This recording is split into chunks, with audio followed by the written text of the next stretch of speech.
Salam saudara-saudara terkasih di dalam nama Tuhan Yesus Kristus.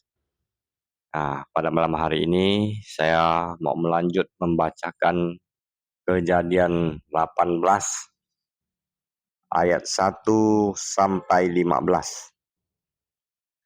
Peneguhan janji keturunan kepada Abraham dan Sarah. Ya, sebelum kita membaca, mari kita mengambil saat teduh mulai. Bapa yang terkasih di dalam nama Tuhan kami Yesus Kristus, pada malam hari ini kami mau mendengar firman-Mu yang hidup di dalam kitab suci ini. Tuntunlah, ajarilah kami dengan Roh-Mu yang kudus, supaya hidup kami senantiasa menaati perintah-perintah Tuhan. Karena Tuhan sangat mengasihi kami sampai rela mati di kayu salib untuk menembus dosa-dosa kami. Biar kami menghidupkan firman-Mu yang hidup ini di dalam hati kami dengan pimpinan Roh-Mu yang kudus. Di dalam nama Tuhan kami Yesus Kristus, kami sudah mengucap syukur dan berdoa. Peneguhan janji keturunan kepada Abraham dan Sarah. Kejadian 18. Tuhan menampakkan diri kepada Abraham dekat pohon tarbantin milik Mamre. Ketika ia duduk di pintu kemahnya pada saat hari panas terik, ia melayangkan pandangnya dan melihat 3 orang berdiri.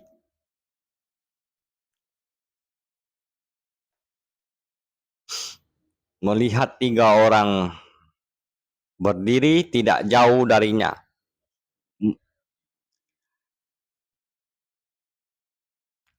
Melihat mereka, ia berlari dari pintu kemahnya, menyongsong mereka lalu sujud sampai ke tanah.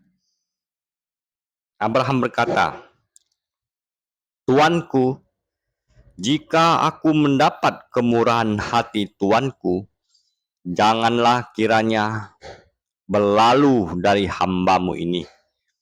Biarlah diambil air sedikit, basuhlah kakimu dan beristirahatlah di bawah pohon ini. Aku akan mengambil sepotong roti supaya tuan-tuan segar kembali. Kemudian tuan-tuan boleh meneruskan perjalanan, sebab untuk itulah tuan-tuan telah datang di tempat hamba-Mu ini." Jawab mereka, "Lakukanlah seperti yang kau lakukan itu."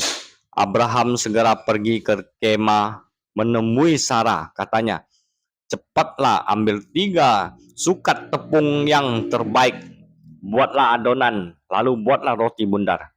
Lalu Abraham berlari ke kawanan lembunya.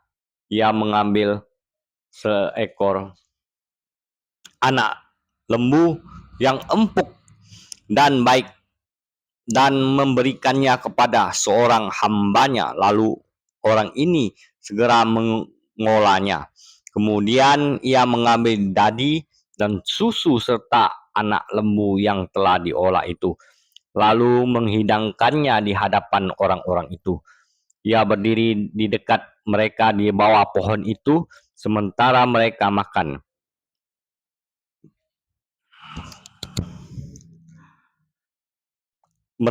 Mereka lalu berkata kepadanya, "Di manakah Sarah istrimu?" Jawabnya, "Di sana, di dalam kemah."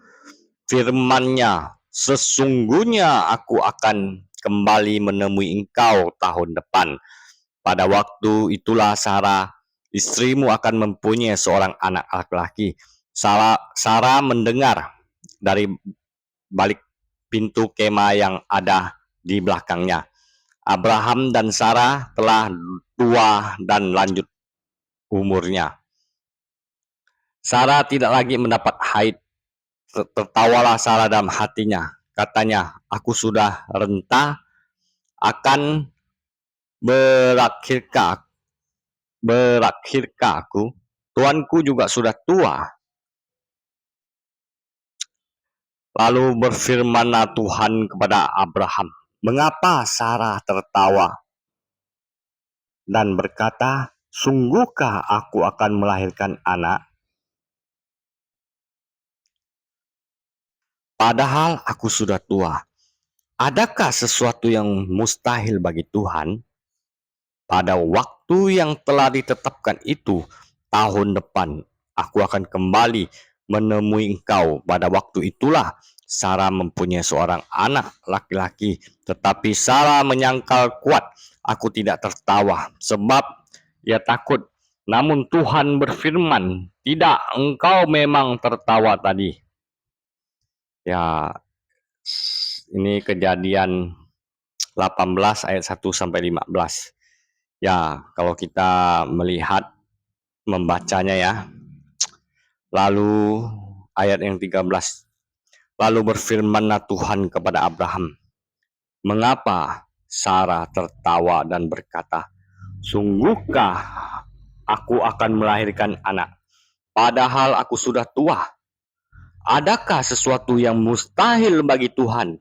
Pada waktu yang telah ditetapkannya itu, tahun depan, aku akan kembali menemui engkau. Pada waktu itulah Sarah mempunyai seorang anak laki-laki. Kalau Tuhan sudah berfirman dan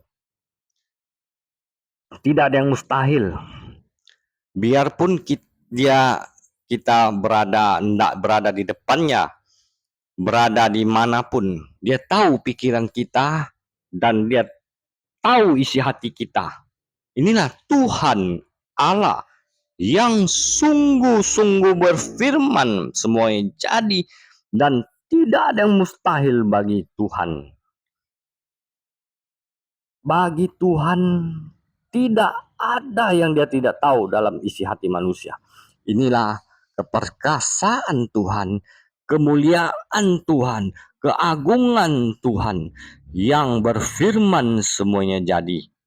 Ya, kita sebagai umat manusia yang berdosa, yang telah melukai hati Tuhan Allah kita. Mari kita hidupkan kembali firman yang hidup ini dalam kehidupan kita.